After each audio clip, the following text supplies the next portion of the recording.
గెలిచిన సందర్భాలు ఉన్నాయి, ఓడిన సందర్భాలు ఉన్నాయి. కాబట్టి అది కంచుకోవటం కాదు. ప్రతిఘటన ఇచ్చినప్పుడు మంచి ఫైట్ ఇవ్వడం జరిగింది, ఓడిపోయిన సందర్భాలు ఉన్నాయి. ప్రతిఘటన అంటే టీడీపీ తరఫున ప్రతిఘటన ఇచ్చినప్పుడేమో అంత ఈజీగా లేదు, ప్రతిఘటన అంత లేనప్పుడు వన్ వే ట్రాఫిక్ గా జరిగిపోయిన సందర్భాలు ఉన్నాయి. కాబట్టి అది ఫస్ట్ వచ్చేసి ముందు అర్థం చేసుకోవాల్సిన విషయం.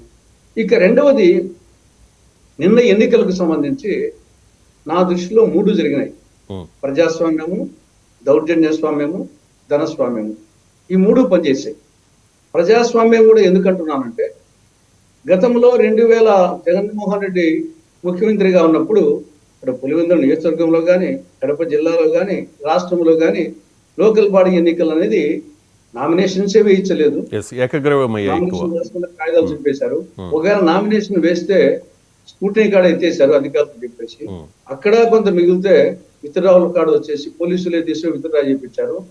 ఆడికి దొరకకుంటే వీళ్ళే దొంగ సంతకాలు పెట్టి విత్డ్రా చేసినట్టుగా చేసి ఆల్మోస్ట్ పోలింగే లేకుండా చేసిన సందర్భాలు జగన్మోహన్ రెడ్డి పరిపాలనలో. ఇప్పుడు కనీసము నామినేషన్స్ వేశారు, స్కూటనీ అయిపోయింది, విత్డ్రావల్స్ అయిపోయినాయి, పోలింగ్ జరిగింది. సరే, అంతవరకు వచ్చేసి గతానికంటే ప్రజాస్వామ్యం బెటర్ అంతవరకు. సరే, ఇక్కడ కూడా వచ్చేసి దౌర్జన్య స్వామ్యం జరిగింది, ధనస్వామ్యం జరిగింది. కాబట్టి 3 ఉన్నాయి. ఈ ఎన్నికలు వచ్చేసి 3 పనిచేసాయి.